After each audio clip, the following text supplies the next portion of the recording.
Hi అండి, అందరికీ నమస్కారం. ఈరోజు మన ఛానల్లో ఏం చూపిస్తున్నానంటే కొబ్బరికూరు శనగపప్పునండి కలిపి కర్రీ చేస్తున్నాను. దానికి ఏమేం కావాలో ఏంటో చూపిస్తాను, చూడండి రండి. అదిగండి శనగపప్పు. ముందుగా ఒక గ్లాసు శనగపప్పు తీసుకోవాలండి. తీసుకుని శుభ్రంగా కడుక్కు ఒక అరగంట 2 గ్లాసులు నీళ్ళు వేసుకుని అరగంట పక్కన పెట్టుకోవాలి. ఏ గ్యాస్తో అయితే శనగపప్పు తీసుకున్నామో ఆ గ్యాస్ తోటే వాటర్ వేసి పక్కన పెట్టుకోవాలి. ఒక అరగంట నానబెట్టుకుంటే అండి గమ్ముని బాగా ఉడుకుతుంది. అది చూడండి, కుక్కర్లో వేసాను. నానబెట్టుకున్న శనగపప్పు, ఒక పెద్ద సైజు ఉల్లిపాయ, 4 పచ్చిమిరపకాయలు, 2 కరివేపాకు రబ్బలు, కొద్దిగా చిటికెడు పసుపు, ఒక అర స్పూన్ కారం వేసి కుక్కర్ పెట్టి 3 విజిల్ రానివ్వాలండి.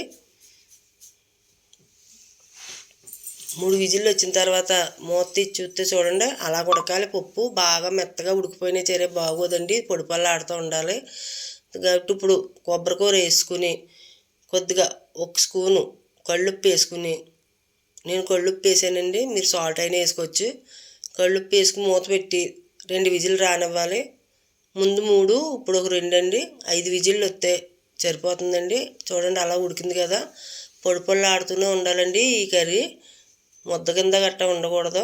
అంత కాబట్టి ఉడికిపోయింది కదా, పక్కన పెట్టుకుని పొయ్యి మీద ప్యాన్ పెట్టుకుని 2 స్పూన్లు ఆయిల్ వేసుకుని మినపప్పు, శనగపప్పు, జీలకర్ర, పోపు దినుసులు వేసుకుని వేగించుకోవాలండి.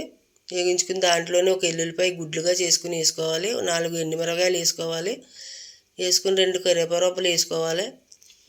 ముందు కూడా వేసుకున్నాం కదండి 2. తర్వాత మళ్ళీ పోపులో కూడా 2 కరివేపాకు వేసుకోవాలి. వేసుకుని వేయించుకోవాలి. వేయించుకుని పప్పు ఉడకబెట్టి పెట్టుకున్నాం కదా పక్కనే, అది వేసుకోవాలండి. వేసి ఇప్పుడు బాగా కలుపుకుని ఉప్పు సరిపోయిందో లేదో చూసుకోవాలి. చాలాపోతే కొద్దిగా వేసుకోవాలి, లేకపోతే సరిపోతే పర్లేదు. చూడండి ఉడికిపోయింది, వేగిపోయింది కదా, మొత్తం కలిసిపోయింది కదండి.